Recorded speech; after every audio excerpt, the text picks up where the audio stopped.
Welcome to episode 18, Influencer Programs and What You Need to Know to Select the Right Ones.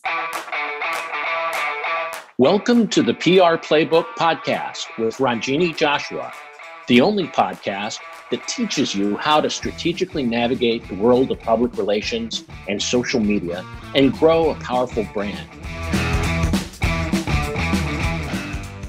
Welcome to episode 18. Today, I get the pleasure of introducing you to Laura Knapp, a dear friend of mine, as well as co-founder of Lex and Park, an influencer marketing company that strategically aligns brands and influencers to develop partnerships that drive value and have impact. Well, that was a mouthful. Hi, Laura. Thank you for being on the PR Playbook podcast. How are you doing? Hi, I'm great. Thank you for having me. I'm obviously a big fan of yours and a big fan of your new podcast. So I'm really happy to be featured in today's episode. Yeah. And you're working from home. How is that going? I am. I actually work from home all day, every day anyway. The biggest change to my day-to-day or week-to-week schedule with all that's happening in our world at the moment has really been not going to the gym in the mornings and not doing lunch meetings, dinner meetings. There are no conferences to go to. That's been the biggest change. But my day-to-day 9 to 6, 8 to 6 hours are still mostly the same. Yeah, I think, the conferences is like a huge shift for me. Obviously, I'm always traveling for clients and conferences. And then I know you do a lot of in-person meetings too. So I imagine that's kind of a little hole in your day. It is. And I'm a big fan of happy hours and a big fan of dinner meetings, and those have had to be put on pause. So, so other than that, my day-to-day has been okay. So what has been your coping mechanism? Like, I think everybody has something that they're trying to, especially people in business that are trying to do to stay productive. I am running pretty much every day. What are you doing to deal with the stay-at-home working situation? I think the biggest thing for me that has kind of kept me grounded through all of this is that I've maintained my schedule, because I guess my day-to-day work environment has shifted. So now my fiance is working from home in our living room every day. So now I do have, someone to have lunch with. Yeah. And someone else that takes up your time during the day. But my routine has remained the same. So I'm still waking up early in the mornings. I'm still doing my morning workouts. I try to turn off for around 6, 7, 8 time period at night. That's a big range. Yeah, it's a big range. I think you understand, Ranjini, as a business owner, especially when you're working from home, the work doesn't stop. So I do try to, pause for dinner, pause for TV time at night, or some way to unwind. But keeping my routine has been the number one priority. Well, then, speaking of business, we'll just segue right into it. Okay. I'm really excited to have you on because I knew that we were going to have to address influencer relations at some point or another, as it's part of what we do pretty much on a regular basis and what people ask about as well. I think many brands are still not completely familiar with how influencers work, even though I feel like people talk about it a lot as far as like YouTube influencers and Instagram influencers and bloggers. But I think more specifically, they're not sure what the agency role is in that. And maybe they haven't worked with influencers directly and understand the dynamic between having a manager and an influencer and what they should be getting. So I kind of wanted to go over that today. You manage Lex and Park with your partner. And just for the sake of information, I think it would be good to start this interview off with like, what is the role of an influencer agency in connecting brands with influencers? Yeah. So as Lex and Park, we manage or represent influencers. And for us, we're really focused on that micro to macro influencer. And if you Google the terms, there's a whole variety of ranges. Well, what we stick to is 10,000 followers on Instagram specifically or more. So right now, our roster, we have over a dozen influencers. We specifically represent all women. So we have over a dozen, and they range from 10,000 followers to 500,000 followers. And our role is to represent them. So we are their champion. It is coming from a PR background. The term client is a tricky one because are they our client or is the brand paying us our client? But so we play both roles. We have to make sure that the brands and agencies that work with us are happy and they get what they want.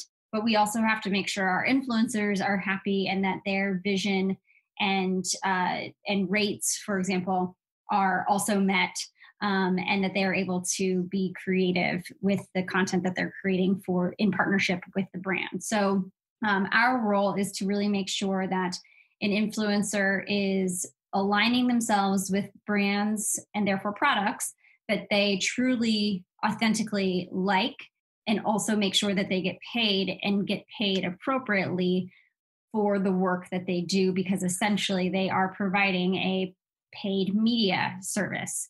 And while it should be, oftentimes the payment of an influencer can exist under a PR budget, it can exist under a marketing budget, or it can exist under an advertising bucket. So therefore, my business partner, Jenna, and I, we are often dealing with ad agencies, PR agencies, internal PR professionals within a company, as well as marketing professionals. So the influencer space kind of has this blurred line that is related to advertising as well as marketing, as well as communications and PR. So it is an interesting space. And I feel like when you're working with a brand and the budget that pays for that influencer kind of can come from any of those industry sectors. Okay, so you just opened up like just a barrage of questions now that I have that I did not have before. So first, you mentioned that you're a woman. Your audience for influencers is basically women. Are you and are other agencies fairly niche like that? What would be your niche if you were to select the niche? And should someone who wants to figure out which influencers to find, should they find like a niche agency? Is that a thing, I guess? I don't think it's necessarily a thing. I think the space in which we're playing in this influencer representation agency world is that there are now so many platforms. So there are platforms like one is called FOR. And FOR is a platform in which brands can sign up for and influence our members of. And then there are agents like us at Lexon Park, where we are more hands-on with all of the negotiations, with all of the opportunities that come in for our influencers, and we're making sure that we align our influencers correctly or accurately. I would say if you are a brand or an agency, and right now I would say half of our business comes from agency partners, so typically PR agencies. Okay. And the other half is coming from the brand directly. So, and we've tried to identify if it is a 50-50 split, and I feel like 1 month might be more brands, the next month our clients more on the agency side. So it really is a good 50-50 split there. But if you are a brand or you are an agency wanting to work with an influencer, typically the way that communication or the outreach happens is by the brand or agency identifying the influencer, reaching out to the influencer, and then the influencer will put you in touch with our management team, or the contact information on an influencer's social channels or on their website will say, for partnerships, please email so-and-so. And it will have, for example, our influencers have hello@lexonpark.com as their email button on Instagram, so that any brand that wants to reach out to them comes to our Lexon Park email, instead of our influencers being bogged down with emails all day, every day. Okay. And then, but then you guys also primarily focus on women influencers. Are they just women? Are they in a specific space? Because obviously there's like a wide range of different vertical markets. Yeah. So Jenna and I, my business partner and I, we both come from PR and marketing backgrounds, and primarily have worked with businesses that are targeting women. And so we really launched Lexon Park because we had a few influencer friends of ours saying, you work in PR, you know all these brands, can you please represent me and connect me with these brands and I'll give you a cut? And we said, sure. And that turned from 2 influencers to 3 influencers to now we have more than a dozen. And Can we repeat your question? I'm sorry. Yeah. So I guess my question is, you're mostly women focused. Is there a specific vertical that you focus on, or is it just women influencers in general, or is it like a specific demographic? Thank you. Yeah. So in 2019, which is when Lex and Park launched, we launched with a focus on women and moms. And by the end of 2019, we had some non-moms, but still women, and women who eventually wanted to start a family, but it wasn't a top priority for tomorrow, knocking on our door with interest of joining Lex and Park. And so in 2020, we are now all women, and primarily they are women who are producing family-friendly content and run the gamut of all lifestyle. So we worked with brands in the fashion world, the tech world, fitness, food, house cleaning products, restaurants, fertility apps. So our content that we, or the brands that we partner with, run the gamut of all things lifestyle, but particularly lifestyle products and brands that women would be interested in. Okay, well, that's really good, because I think that's really specific, especially for influencers who want that kind of reach. They can reach out to you. Yeah, absolutely. And so I do think brands and agencies have a lot of opportunity, a lot of possibilities in terms of who they reach out to. And I don't think that most agencies are so specific like ours. Okay. I do have another question, but I'm going to save that one to the end. It's a little more spicy of a question.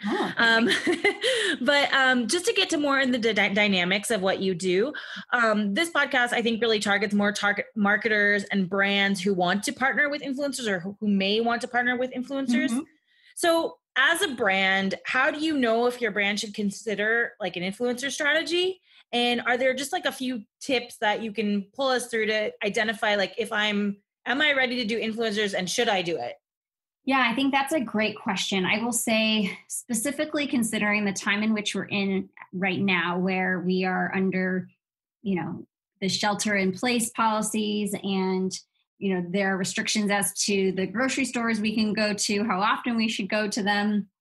And there's also, obviously, the media attention is totally focused on all things COVID. So in a time like right now, influencer marketing, especially if you are an e-commerce brand or sell anywhere online, influencer marketing would be a great way to tap into your audience, because you're hardly going to be able to break through the clutter of the media talking about COVID. And not that that's clutter, but right. So it's going to be hard to break through the COVID conversations in the media, but it's also going to be hard for your target consumer to find your product organically by them going to the grocery store or going to the shopping mall, because they're not going to those places anymore. Yeah. So influencer marketing right now is a great way for your brand to build awareness and be presented to an audience that wants to hear about your brand and your products from someone they want to hear about. Right. So if you are wondering whether or not you should tap into influencer marketing and how to tap into it, my best advice is to start small. If you are a brand and you have your eye on 5 influencers that you think would speak very well to your brand and align with your audience, reach out to them. On Instagram, all these influencers have a contact button. It has their email address connected to it. They all check their direct messages every day. So reach out to them and ask them, I have this product. Would you want to try it? And I think influencer marketing, there are 2 real ways to work with it, paid or unpaid. And of course, influencers don't love the unpaid opportunity, nor do we as an agent. But the unpaid influencer opportunities allow you to test the market and kind of dip your toes in the water. And if you feel that the response you're getting from influencers is that everyone wants to get paid, then you simply say, can you please send me your rates? Can you please send me your media kit? I am looking for 1 Instagram post and a set of Instagram stories. How much do you charge? So while these influencers are well known and and maybe famous in our eyes because we hear them, we invite them into our homes every day, they are also just people. And so reach out to them and ask them for what you're looking for, and say, I'm a new brand, or my client's launching a product. This is what we'd like to do. Are you interested in helping us promote the product? And just be transparent about what your goals and objectives are. Okay, that's great. I think that actually, again, segues into the next question, which I think these are all tied together. And it's a little bit of my spicy question. You were talking about payment. And so I'll ask you my direct question first, and then the spicy part a little bit later. But if you're a brand, like, what can you expect as far as, I mean, you were saying that your influencers range from 10,000 to 500,000. Mm-hmm. Is the sliding scale based on how many people they have as followers, or like, what is the price range? What can people expect to pay? And what is a good starting budget if you are starting out? So great question. As someone who represents influencers, we do monitor their rates on a monthly basis to make sure that our rates are in line with the type of work we're getting for them. So rates typically are built upon followers, engagement, and also demand. So if you are an influencer of high demand and you're typically charging $500 for an Instagram post, if in the same week you have a bunch of brands reaching out to you and you want to work with all of them, and they all want to, and they're all really excited to work with you, well, now you're under more demand. So try bumping up your rates a little bit to make sure that your time is being used wisely and that you're getting the best opportunity and able to prioritize. Right. But that's from an influencer perspective. What about from a brand perspective who's like not sure how much to pay? Like, what is a good rate, basically? Like, let's say I'm going to make up an example for you. Yeah. Let's say I'm a new organic snack brand, and I want to partner with an influencer. How much should I be paying for a post? And also, this is like another kind of, how much should I be paying for a post? And what kind of post should I be looking for? Because you can get a story, a Facebook story, an Instagram story, mm-hmm. a post, like what is the dynamic of that? So I think there are a few things there in terms of the basic package to ask for in terms of what an influencer can deliver you. In today's world, with Instagram really being the primary channel for all influencers, I would ask for an in-feed Instagram post and an Instagram story. And typically you would suggest that you would like 3 frames. Okay. So not just 1 frame, but 3 frames. And obviously if you're working with someone that has more than 10,000 followers, they will have the ability to swipe up. And so as a brand or an agency, you have the ability to say, make sure you include the link to my product or my website. And you can even change the URL so it's trackable. So in terms of payment, if you talk to someone, for example, I was talking to a few influencers this week. One has, I think she's 125,000 Instagram followers, and she was going to charge me $8,800 for an in-feed Instagram post, where I then spoke with someone who had 200,000 followers, and they were going to charge me the exact same thing. So that just comes from, they're managed by different people, and is that just a single post? Yes. Wow. Okay. So it runs the gamut. The women we manage, again, range from that 10,000 follower to 500,000 followers.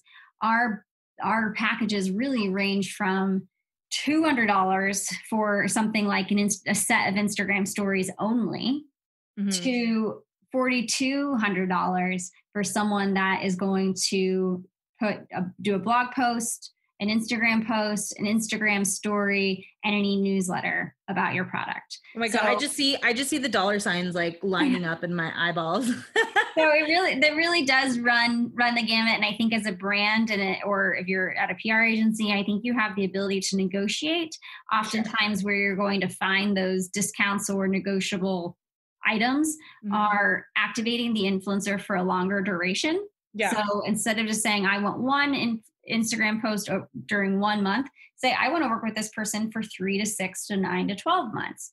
And okay. The benefit of doing that, what I have found, if you're sitting in a brand seat or an agency seat, is then you're locking that person in for a price. And you're saying, Right. okay, for 3 months, I'm going to pay you $1,000 a month to do these things, versus that person will likely increase their rates over time. And so locking yourself in for 3 months saves you from having to deal with the fact that in those 3 months, they're probably increasing their rates. Right. And then you don't have to like negotiate every single time. You guys have a working relationship. Exactly. And it allows the influencer to be a little bit more authentic in what they're promoting, because you see it, the consumer will start seeing that product or that brand mentioned in their stories or in their in-feed post more regularly. And it will just feel like, oh, that person really does like this shampoo or really does like this coffee. Okay. Yeah. So I mean, I know this is a loaded question again, but what do you think is a good starting budget? If I wanted to try out some influencer relations, what kind of money should I put aside per month, and what is the duration? Well, I would look at it as how many influencers do you want talking about your brand? So I typically, when building influencer programs, so Lexington Park also will work with a brand. If a brand comes to us and says, we have no idea what to do, build us a program, we typically, and we would reach outside of our network to build, to implement a program for a company, but we would estimate at about $500 to $1,000 per influencer. Mm-hmm. And you could also approach an influencer and say, I have $1,000. What can I afford? Or send me, and oftentimes as a brand or agency sitting in that role, you would just say, send me your rate card. And then from there, you can negotiate. You kind of put together something yourself. Okay. Exactly. Okay. So I was saying, what are your rates versus I can pay you X. Yeah. And I think most people are coming at this like, it's always hard to get budgets out of people, but I think it is important for people to like lay out, like, this is how much money I have to spend.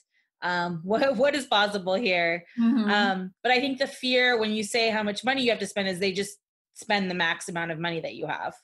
So yes, it's, it's a tricky little game that you have to play, but I like the idea, like you said, $500 to $1,000 per influencer might be a good starting thing to consider. Mm-hmm. And then how many influencers you want to work with, right? Right. And so when you're thinking about that too, I often find that brands hear the word influencer and they think Kim Kardashian. And they're like, well, I can only afford one of those, if any. Yeah. and or one Justin Bieber, or, one reality show star. Well, think about it. If you were to work with 10 influencers that may have a lower following, but might have actually more engagement. So it may be better for you to work with 5 micro influencers versus 1 or 2 macro influencers. Well, that was going to be my spicy question. So if I wanted to do a post with one of the Kardashians, just for fun, what is the price tag on something like that? Oh gosh. If you wanted to work with someone of the level of a Kardashian, I think for them, you've got to consider your timing. Similar to an ad buy, the Kardashians may be really expensive to work with right around Super Bowl because they're busy and they are getting a lot of other opportunities and options at that time. But I think you better reserve $300,000 or more in order to get at least, a couple Instagram posts or Instagram story mentions. But I'm not sure. I have not worked with that level of influencer.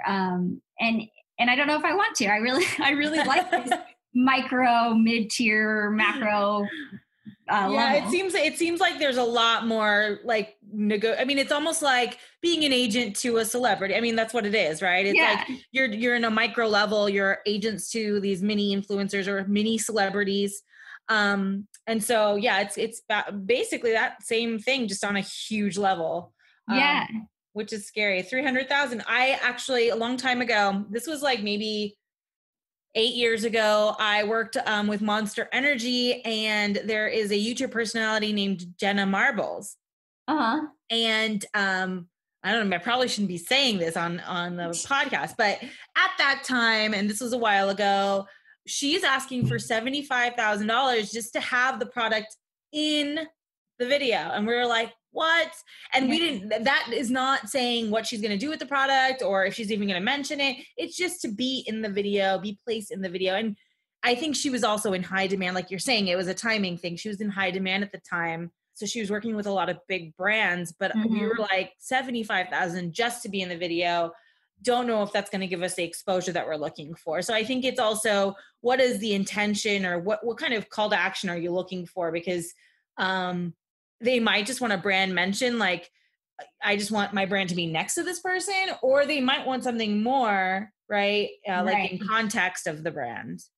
Exactly. And which actually leads me to, as you know, brands and agencies are thinking, do we want to pay for an influencer, or do we want to try going the unpaid route? Yeah. And I can tell you that offering money, even if it is below an influencer's rate, will guarantee you placement, first of all. So unlike with PR and you're, pitching Self Magazine, Shape Magazine, all the publications, and you don't know who's going to actually pick it up until they do, or until they might respond to you, paying an influencer is a guaranteed placement. Right. You're also able then to send them your key messaging. And because you're paying them, they have to hit on some of those messaging points. Yeah. And you're also able to ask for review and approval of all content that's going to be shared before it's shared. So there's more quality control. Yeah. And then again, because you're paying them, you have the ability to ask for the reporting and the insights. So typically that's in the form of a screenshot, and say, 24 hours after this goes live, or 7 days or a week, send me screenshots of your content. Yeah. When you're not paying them, you don't have the right to send them anything. They don't have to cover you. They don't have to say your messaging points. If you send them a creative brief, they could ignore it. So paying them does provide you some security and reduce the amount of risk.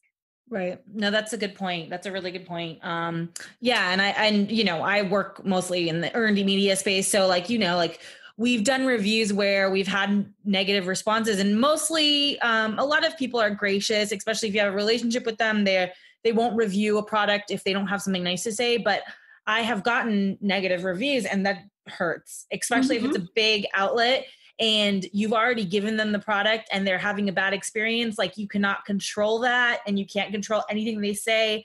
And it really impacts how other people look at the product. And I've had a couple of bad experiences like that, which, you can't do anything. It's there. It lives there. Right. And then with the paid influencer piece, we have secured a few deals where a brand sends, they agree they're going to pay. They agree that, we're all moving forward. They've sent the messaging points. They've sent the brand brief, creative brief. The influencer receives the product and she doesn't like it. It doesn't smell good. It doesn't taste good. It doesn't work the way it was supposed to work. And so we let the brand know, and we walk away from the deal. We return the products if needed, and we walk away from the deal, because at least at Lexington Park, our influencers don't promote anything that they don't truly believe in and truly like, even though they are getting paid for it. Right. Yeah, that's a good point. Yeah. So again, it's that you're, reducing the amount of risk involved. Right. Right. So I guess, how long does it take, before it's working for you? So let's say I'm working with an influencer. I work with one influencer. Am I supposed to see results immediately? Does it really take me having like a program to see if it's going to work? I think I've seen a little bit both ways. When we do stuff with influencers, it's earned media, but it's usually, for us, it's quantity, because they're smaller numbers. But bigger quantity. But when do you know an influencer program is working? How long should you kind of give it a shot for? Well, that's a great question. And I would say walk into an influencer program with an objective. If these 2 or 3 things happen, this is success for our business. Mm-hmm. So whether that is increased exposure, which you're going to get, and drive traffic to your website, drive sales, and typically traffic to the website, awareness will happen no matter what. Mm-hmm. Traffic to your site will likely happen. Conversions may not happen on the first try with one influencer. It may take an influencer, the average, the theory in an advertising world is it takes someone seeing something 7 times before they make a purchase. And obviously that number changes depending on the price range of the product. But right. If an influencer talks about it for one day, one time, in one post, even if 300,000 people saw that post, there may not be a conversion taking place, that someone may not be buying that product. So they've only heard about it and seen it once. Mm-hmm. But if you, again, thinking back to, if you're locking down an influencer for 3, 6, 9, 12 months, you're going to be able to track over time how much is that person selling, because they're talking about it a lot. They're featuring it in their day-to-day activities. Actually, that brings up a good question, just one that I have. If you're working with an influencer and they are working with you long term, what about affiliate marketing? What about those kinds of deals? Yeah. So, and actually, I was going to give an example. We worked with this brand. They're an awesome women-owned business, and they make protein powders and protein cookies, and they're awesome. And one of our influencers was representing them and are promoting their products. And we had a 6-month deal with them. And we did not drive a lot of sales, or she did not drive a lot of sales in the first 2 months. But by the time October, November, December rolled around, her code, because we had access through an affiliate link, we had access into a dashboard where we could track how much traffic she was driving and how much sales she was driving. And we noticed that it did take about her talking about it 3 times for her audience to really move forward and make the purchase.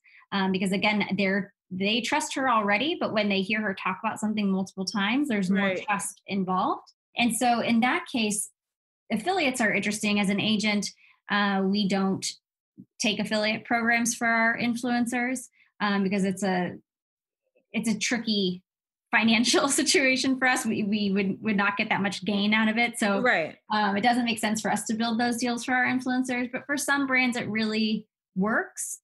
And it's more valuable to them because they feel like everyone has a little skin in the game. Right.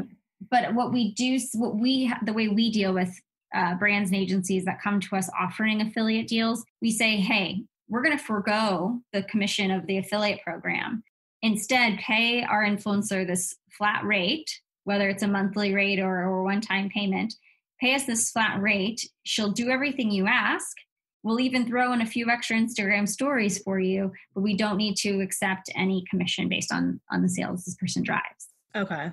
Yeah. Yeah. I mean, I know it's a tricky thing, and we've all been asked to do something on an incentive basis at some point in our life. So I guess it also probably depends on the size of the influencer too. The size of the influencer and the size of the company. I see often smaller brands wanting to do affiliate programs. Right. Okay. So then I guess my ultimate question, and I have now so many questions that I could have asked you, but maybe that's another podcast. But the ultimate question is, how are you measuring success as a brand? I mean, you did kind of briefly go over having your goals, but how do you measure success as an influencer marketing campaign for you? Maybe the best way to put this would be actually like, what was a really successful influencer marketing program that you guys have done that you feel kind of proud of? Yeah. Well, can I give you an example first? That's timely. Yes. Because I was really impressed with actually 2 companies. One is Simply Organic, and they are a spice company. And they, with everything going on with COVID, and people, being home more, having to make 3 full meals for their whole family because everyone's home, they changed their entire content strategy as to try to focus on and help their audience, kind of trek through these difficult times. And so they've come up with a pantry concierge, which they are activating influencers to help once a week, every Thursday. So it's tune in this week on a Thursday. They are doing a pantry concierge program where, as a consumer, you can DM them through Instagram and send them a direct message to say, I have eggplants. What do I do with them? And the influencer of that week will provide a quick and easy, 3-step recipe in order to help you use the things that are in your pantry or in your refrigerator that you need to use right away. I do have an eggplant in my fridge, actually. Oh, okay.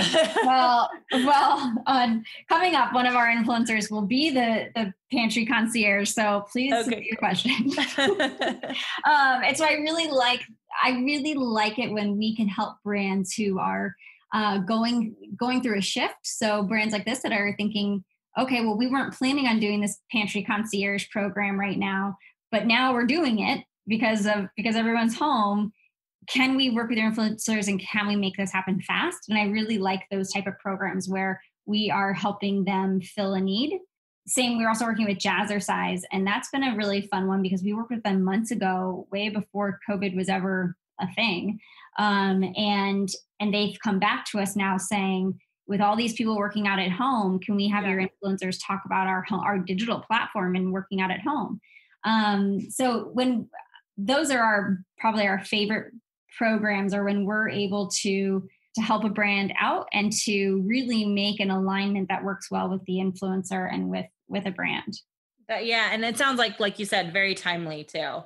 Yeah, exactly. And what another great program we've done is we worked with Lane Bryant, and this was a multi-tiered program. They worked with one influencer. She happens to be a reporter as well. And so she goes onto the red carpets, and we worked with Lane Bryant to help dress her for her upcoming red carpets this past award season. And we're also in touch to do something with them for Mother's Day. So it's this ongoing relationships that we also really like when brands come back to us and want to keep working with our influencers. Yeah, I feel like there's a lot of little nuances in influencer marketing that you like really have to have someone understand all the different little potholes you might step into, or all the different kitschy things that are happening, because it seems like pretty complicated, actually. It is. And I think a lot of what I do day to day is education. The agencies we talk to, again, they're mostly PR agencies, and they run the gamut. Some are super savvy when it comes to influencer marketing, and some have not done it before, and that's okay. And Jenna and I have been in this space for over 15 years in the digital marketing PR space. So we understand it from the agency side, and we also now understand it from the influencer side. So we're able to help brands navigate this space. So, we can help you with your agreement terms. We can guide you through, we need a campaign brief. Here's what it should include. We need it by tomorrow. We're happy to help guide that process, especially for those that may not have done too much influencer marketing in the past. That's good. Awesome. Well, I have a lot of questions, but I think we need to stick to the beginner edition of this podcast. Yeah. I think we kind of got into a little advanced influencer marketing a little bit there, but thank you so much for taking the time to come on the PR Playbook podcast. I really appreciate it. And then also, if you have any questions for Laura, please find all of her relevant links in the show notes on the PR Playbook podcast main page on our website, thesilvertelegram.com/the PR Playbook podcast. And then you'll have all the different ways that you can connect with Laura. And then Laura, we'll talk to you about resources and stuff that we can maybe put on for some of our listeners who may want to download some resources on just like learning about the basics of influencer relations. But any specific like plugs or advice or deals, or like, do you do like free consults? Any plugs here? This is the plug section. Yeah, absolutely. So definitely email us. hello@LexandPark goes directly to me.